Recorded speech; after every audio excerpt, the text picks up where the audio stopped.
Magandang araw mga kaibigan.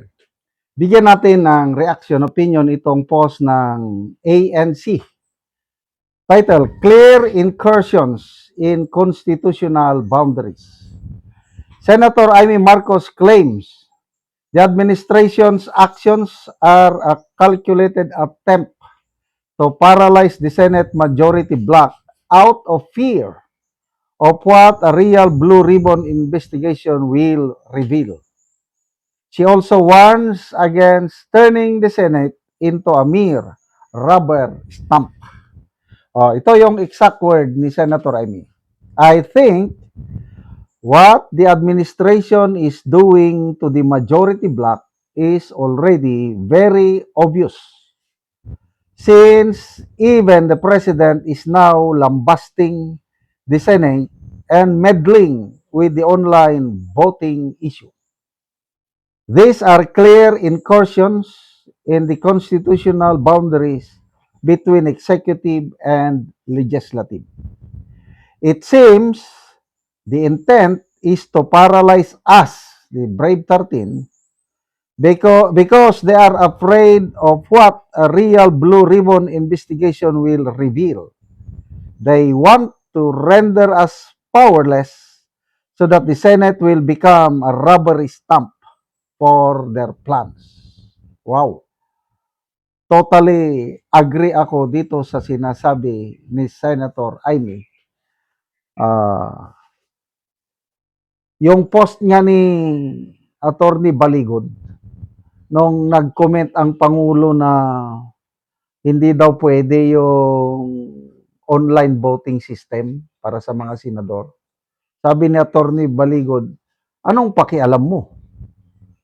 Nasa executive branch ka, nasa legislative ito, co-equal branch of government kayo, bakit ka nakikialam? Agree. Natataranta ang mga mastermind sa flood control dahil gusto nila talaga, itong mga powers that be, gusto nitong mga mastermind sa nakawan sa flood control scam na makuha ulit sa grupo ni Senator Soto ang leadership sa Senado para hindi matuloy ang flood control investigation. Yan ang tunay na issue, yung flood control investigation. Not so much na ngayon yung itong impeachment trial ni BP Sara, dahil obvious naman yung resulta ng impeachment trial ni BP Sara, obvious naman na maa-acquit siya dahil it's just a numbers game. BP Sara only needs 9 for her acquittal, 9 votes. 13 na yung kakampi niya, itong majority bloc. So ano pa bang dapat pag-usapan sa impeachment trial? Wala na. Tapos na ang boxing sa impeachment trial. Ang tunay na issue ngayon is blue ribbon investigation. Kaya lahat na lang ginagawa. Sabi, nagpahayag si Senator Cayetano sa kanyang Facebook Live. May ilan sa mga members ng majority bloc next week, ilalabas nila ang mga ebidensya ng mga pananakot, panggigipit sa kanila para lang kumalas sa majority bloc. Example dyan, sinampulan na ni Senator Marcoleta. Sabi niya, araw-araw, minuto, tinatawagan nila si Senator Jinggoy para kumalas na sa majority bloc at hindi na itutuloy ang mga kaso niya. Kaya lang, nagmatigas, tumayo sa prinsipyo si Jinggoy, handa siyang makulong kahit ano pang gawin na pananakot sa kanya, makulong na kung makulong, basta hindi siya aalis sa majority kasi alam niya, tama yung kanyang pinaninindigang prinsipyo sa majority bloc. So, to me, it's a big win ng majority senators. Kasi, in kaso lang bumigay si Senator Jinggoy. Para lang isave ang sarili niya, para hindi siya makasuhan at makulong, umalis siya sa majority. So, -1 na siya. Kailangan na lang ng isa. So, pag alis ni Senator Jinggoy, lalong ma-encourage ang minority bloc na manakot. Oh, sundan nyo si Jinggoy. O ikaw, kung sino pa yung tinatakot. Gusto mong gayahin si Jinggoy, safety na siya, lipat ka na. Oh, baka makakonvince si Senator Jinggoy ng lilipat. In that way, tapos na ang Brave 13. Maagaw na ang mayorya sa Senado itong grupo ni Soto at hindi na naman matutuloy ang flood control scam investigation. Kaya lang, ibang nangyari. Yung ini-expect ng powers that be, ini-expect ng mga mastermind na matakot nila si Jinggoy, nagkamali sila. Ngayon, at tumayo, nanindigan si Jinggoy, lalong napalakas ang loob ng Brave 13. Dahil meron silang mga members, example, si Senator Bato. Handang isakripisyo ni Bato ang kanyang buhay, kalayaan, biglang sumulpot, although alam niyang delikado siya, sumulpot siya, bumoto, kaya nakuha nilang majority. Doon na lang, na-inspire na sila kay Bato. Next inspiration dito kay Senator Jinggoy.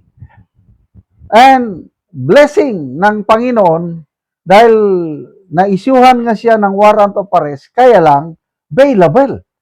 So hindi nagtagumpay itong powers that be. Yung mananakot, hindi nagtagumpay dahil hindi nila napakulong. Ano yun? To me, that's a victory of Brave 13 senators. At lalong tumibay na ngayon ang samahan nila dahil, alam mo, kaming mga sundalo, ganyan kami. Yung labanan, nagsama kami sa hirap at ginhawa. Naku, halos hindi kami yung mga sundalo ko na nakasama ko sa labanan. Hanggang ngayon, may mga kontak kami. May mga text-text, may mga group chat kami. Kasi buhay ang nakataya. Nagsama kami sa hirap at ginhawa. So, ganyan din itong Brave 13 senators. Lalong tumibay at lalong wala nang pag-asa itong powers that be. Malacanang ba, Palasyo ba, wala na. Tuloy-tuloy ng investigasyon sa flood control. Yung plano nila na charter chains, wala nang pag-asa niyan. Kaya, merisi gaba. Yan ang napala nila. Salamat mga kaibigan sa inyong pagsubaybay sa channel nito. Nakakatulong kayo ng malaki sa tribong Talandig ng Bukidnon dahil ang sweldo natin sa channel na ito is pantulong sa tribo. Namimigay tayo ng libreng yero at pako para makapagpatayo sila ng mas maayos na tirahan. Panoorin niyo ang video na ito. Karon ni anak ko sa balay sa natabangan ng ugero. So mauna ni ang gitabang nga yero nga ilan ang giatop tungod kay nagdali-dali sila og atop tungod kay sige og kaulan dire. So karon atong nakita nga human na gyud sa pag-atop og nakapatindog na gyud sila sa ilang balay tungod sa tabang. So kuan na gyud. Tungod sa tabang nakabalay na sila. Salamat sa Ginoo nga ug sa nagtabang sa sin nga nag-atop na gid kay ga tuluan na among balay sa gi atop na gid namo ang gitabang sa amoa. Oo, so tungod kay sige na og kaulan inyo na lang giatop ang gitabang sa inyo nga yero. O giatop na gid namo. Salamat kayo sa nagtabang sa amoa. So nindot na gyud ang inyong atop. So pila na to ka tuig ang inyong atop nga inyong gipulihan nga karon nakapatindog na mo aning inyong bag-ong balay? Pila? 5 na ka tuig. 5 na ka tuig. So karon nindot na gyud di na gyud mo maulanan. Dili na.